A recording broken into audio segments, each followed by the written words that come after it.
On the 10th of May last year, first rockets were fired from Gaza towards Israel.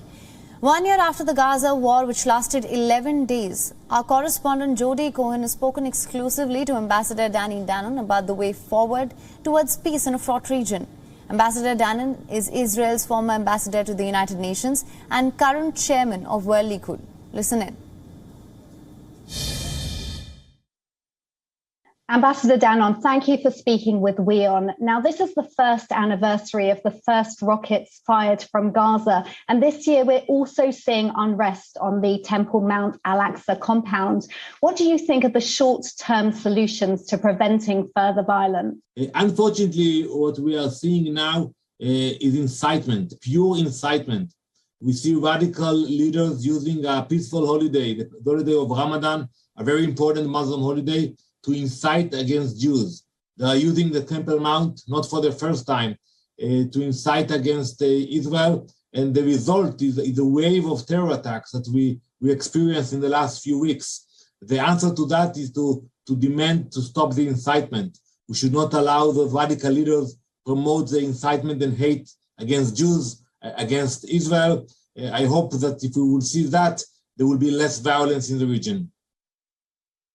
And what's the long-term solution to ensuring Palestinians and Israelis can live side by side in peace? We pray for peace every day, and we prove that we are capable of signing peace treaties.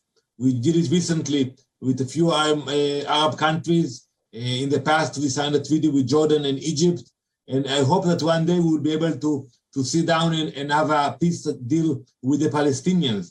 But you need a viable partner, and President Abbas is not a viable partner. He said it many times that he will not negotiate with us. So it means that we and the Palestinians will have to wait until a new leader will emerge, will recognize Israel, and will sit down to negotiate with us. Now, you're currently the chairman of WION Likud. Do you think Likud can form another government under former Prime Minister Benjamin Netanyahu? Absolutely think we can do it. But in order to do that, we needed to bring a lot of voters to vote. Last time, many people from our side were disappointed, did not participate in the elections. So in order to win the next elections, we will have to mobilize them, to inspire them, to be active, and to get out and vote. I was going to ask you about that because you've been particularly vocal speaking out against the re-signing of the Iran nuclear deal. What do you think Israel needs to do to prevent Iran from getting nuclear weapons, whether or not a deal is signed? We cannot ignore radical leaders who threaten to eliminate the Jewish people. And that's exactly what we are doing now. We are not ignoring the voices we hear from Tehran. We hope that the international community will join us, that they will not re-sign this shameful agreement that will allow Iran to become nuclear. But if they will do that, it means that we will have the responsibility to make sure Iran will not become nuclear, and we will do everything in our power to prevent them from getting to that point. I hope it will not be only us, but if there will be no other choice, we have the capabilities of neutralizing the threat of Tehran.